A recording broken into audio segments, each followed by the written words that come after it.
Whether members of Congress, governors, or state party leaders, they are struggling to fit into President Donald Trump's Republican Party. The expanding list of marginalized GOP leaders underscores how thoroughly Trump has dominated and changed the Republican Party in the nearly 2 years since he seized the presidency. The overwhelming majority of elected officials, candidates, and rank-and-file voters now follow the president with extraordinary loyalty, even if he strays far from the values and traditions many know and love.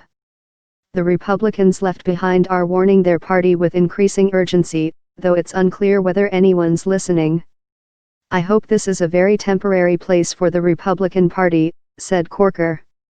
"I hope that very soon we will return to our roots as a party that's very different, especially in tone, from what we've seen coming out of the White House."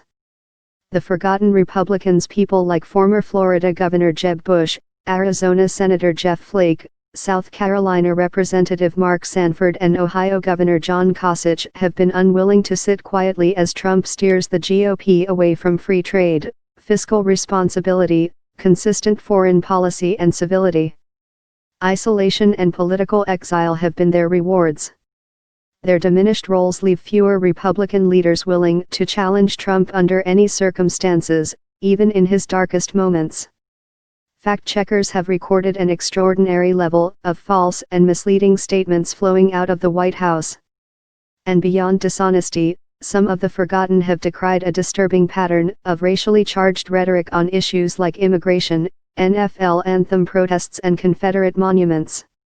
White nationalism isn't something I'm ever going to be comfortable with. But it is embraced by, or simply doesn't bother, a lot of Republicans, said former Ohio Republican Party Chairman Matt Borges, once a Trump confidant who was forced from his leadership post after criticizing Trump in the weeks leading up to the 2016 election.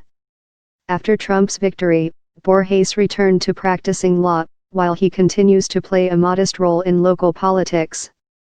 "To me, it became a matter of how much of your soul are you willing to sell.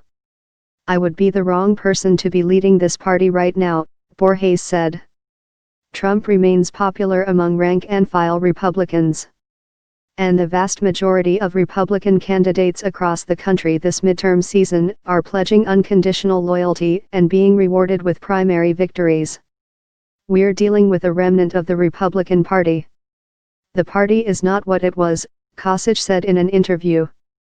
The term-limited governor said he's content to focus quietly on addressing issues like the opioid epidemic and urban violence on a bipartisan basis, while the Trump-led GOP focuses on partisan squabbling. "Let those in the Republican Party who want to be ideological and partisan, let them wallow in their own failures," said Kasich. Other GOP leaders aren't feeling quite so emboldened. Pawlenty politely declined to be interviewed, but a former aide, Alex Conant, said this week's result, like those of other primary elections this year, sent a clear message about the modern GOP.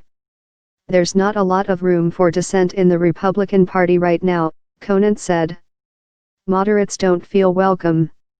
And if you're not loyal to Trump, there's not necessarily room for you. The details may be different, but Pawlenty's unexpected exit is reminiscent of that of other public officials who have struggled to find their footing in the Trump era." Bush, another Trump critic, declined to comment for this story.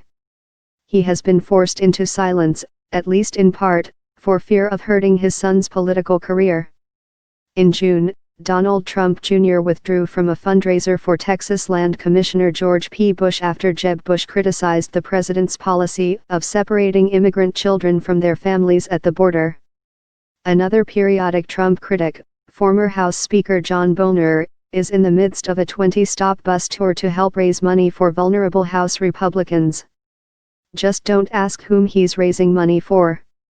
Spokesman David Schneider said it was up to each of the campaigns involved to disclose Boehner's help. "I'm not sure anyone has exercised that option to date," he said. Boehner's successor, Paul Ryan, has seen his once sky-high career prospects flounder in the Trump era. The 2012 GOP vice presidential nominee has occasionally criticized Trump, but he is retiring at the end of the year. In South Carolina, Republican Representative Mark Sanford narrowly lost his June primary hours after Trump tweeted he had been very unhelpful and highlighted the congressman's extramarital affair. Days later, Sanford described Trumpism as a cancerous growth. As he prepares to leave Congress, he's warning the GOP the cancer is spreading. We have a president that will tell numerous distruths in the course of a day, yet that's not challenged, Sanford said in an interview. What's cancerous here is in an open political system, there has to be some measure of objective truth.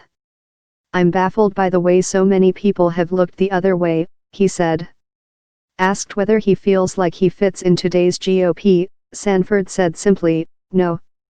Back in Ohio, Borges vowed that his departure from politics was only temporary. The Trump phenomenon is going to end at some point in time. That might be 6 years, that might be 2 years, that might be sooner. No one knows, the former Ohio GOP chairman said. When it does end, it's the job of a lot of us, to make sure that the party is still populated by good, honest, decent candidates and office holders who we can continue to be proud of.